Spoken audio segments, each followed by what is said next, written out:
Hello my friends, it's the day before Easter and I am doing a pulled ham. It's super easy and you don't really need a recipe, so I'm going to jump on and share with you the steps to perfect pulled ham. Now you might say, what is pulled ham? Well, when you think about pulled meat, you must often think about pulled pork. When you go to a barbecue restaurant, or if you make it yourself, pulled just means that you can shred it with your hands, or you can get a knife and cut it and it's in shreds. It's basically fall apart meat. So I want to give you the tips and techniques for making a perfect pulled ham. First, what kind of ham do you choose? Well, I choose a ham, a bone-in that does not have spiral cut. You just want the whole shank or the half ham that's not spiraled.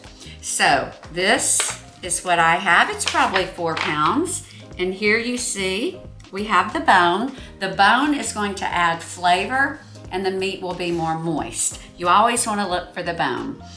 Okay, so you want to choose a bone-in shank ham or picnic. So the first thing you want to do is you want to take your ham out of the package and you want to give it a good rinse, because sometimes salt will be on the outside of the ham. You just want to rinse it off where you'll have a clean foundation to add your own seasonings. I like to then pat mine dry with a paper towel, and then the first S is score.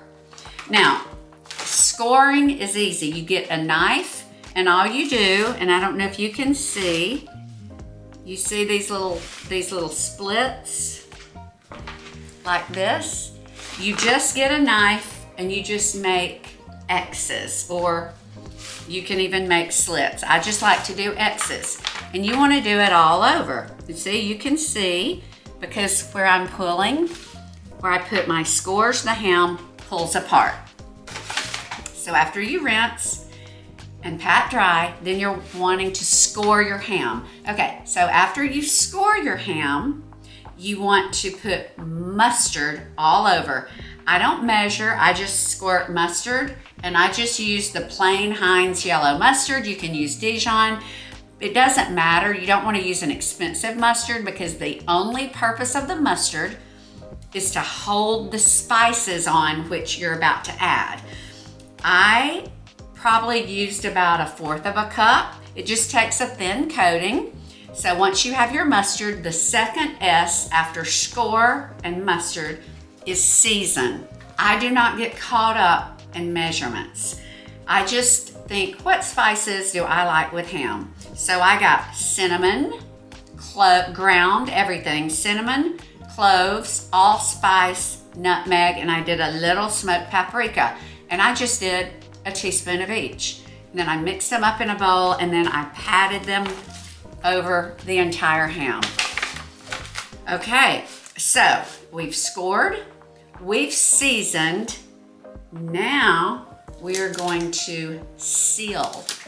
Now I've put the ham on this, I love these disposable pans. So now I'm going to seal, where's aluminum foil? I'm putting this on a smoker. That's my 4th S, smoke. If you have a smoker or a pellet grill where you can get to 200, 225, this ham will be next level. If you do not, you can do this in the oven. It will fall apart, it will be delicious, but it won't have that smoke flavor. Now, these hams are already fully cooked. You're not getting a raw ham, and I should have said that at the beginning. This ham is fully cooked, but what you're doing in this process is you are smoking it for probably 6 to 8 hours, depending upon the size of your ham, long, low, and slow, and that will impart more smoke flavor, but it's gonna break down the fibers where this ham will be fall apart tender and you can pull it. So that's what we're doing here. Now the reason some people who smoke meat may say, why would you cover that? I just like to cover it at least in the beginning to expedite the process. When you cover something, you're creating an oven within an oven. My pellet grill or smoker is an oven. This is another oven. The smoke is still getting through, but the seal is making the smoke stay right on top of the ham. But that is personal preference. I'm sure many of you out there who know better than I do about smoking, you might leave a comment and give your opinion, because there's more than one ways to smoke anything. Okay, so I have my pellet grill. It's at 225. So I'm gonna put this in, and I am probably gonna go check it in about 6 hours. Just remember, the great thing is you can't burn it. Now, if you left it 12 hours or you forgot about it, it might dry up, but you don't have to worry. This will keep it from drying out. Now, I will say I am going to get some probably apple juice and put it in a spray bottle, and I'll probably lift this every couple of hours and spray it. When you cover it like this, you really don't have to spray it. If you were to put this ham on the smoker open, it'll dry out more quickly, then you would need to spritz. So honestly, I'm probably not going to do that because this will seal in the juices. So here we go. I'll check back with you all in about 6 hours. Hello, my friends. Okay, I want you to see what the ham looks like now. It was on the smoker for probably 6 hours, and it looks like it's starting to just sort of pull apart, pull away from the bone. So this last step is super easy. Okay, so I love wearing gloves, but first I'm going to, before I lift the ham, I'm gonna go ahead and do the last step, which is a 2-part glaze. Any barbecue sauce that you can buy or have at the house. All I have is this Momofuku sweet and spicy Korean, but that's okay because it's just rich and spicy. You can get American barbecue sauce, just something that's already prepared.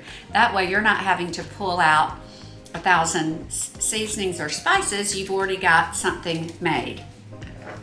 Then you want a sweet, sticky substance. You could use honey or maple syrup, but I like using preserves or jam. These are wild blackberry preserves. So you've got sugar, and that's going to help caramelize the glaze and add sweetness to balance the spiciness of the barbecue sauce. And all you do, and I'm not even gonna measure, you do equal parts, okay? So, well, this is a measuring cup, so that's half of a cup. And I'm just gonna add about half of a cup. And I'm gonna stir this. And because this ham is hot, I'm just gonna stir it really well. I could put it over the stove top and get it really melty, but it's gonna get on a hot ham, and then it's going back on the smoker, so it's all gonna blend. So, here's what you have. Look at that. Now, these pan juices are basically the juice that came from the ham, as well as all the spices that I mixed together. So I'm gonna leave that in there. So the bone's starting to protrude. We're having carpet down upstairs. And then I'm just gonna cover the ham with this Blackberry Korean BBQ sauce glaze. You use anything that you have or that you want. See, look at that. I'm just gonna put it all over like this. Now, this is going back into the smoker for probably 2 hours, 2 to 3, because this is going to get all of that glaze in, and then it's going to sit for a couple of hours, and then it'll be ready to be pulled. So I'm gonna get my foil. And as you can see, I have a deeper pan. I will advise you to use a deeper pan than I used in the beginning, because when I opened it, all that juice, some of it fell out. So a deeper pan will keep all those juices from spilling. Back to the smoker we go. Okay, everyone, got to show you the ham. It smells wonderful. After I glazed it and put it on for 2 to 3 more hours it's on the pellet grill, 225. Then we took it off, but we did not uncover it. We let it sit and we let it rest. Resting is very, very important. So now we're gonna see how it turned out. Oh, guys, look at this. Look at this. This. Oh my goodness. Oh my goodness.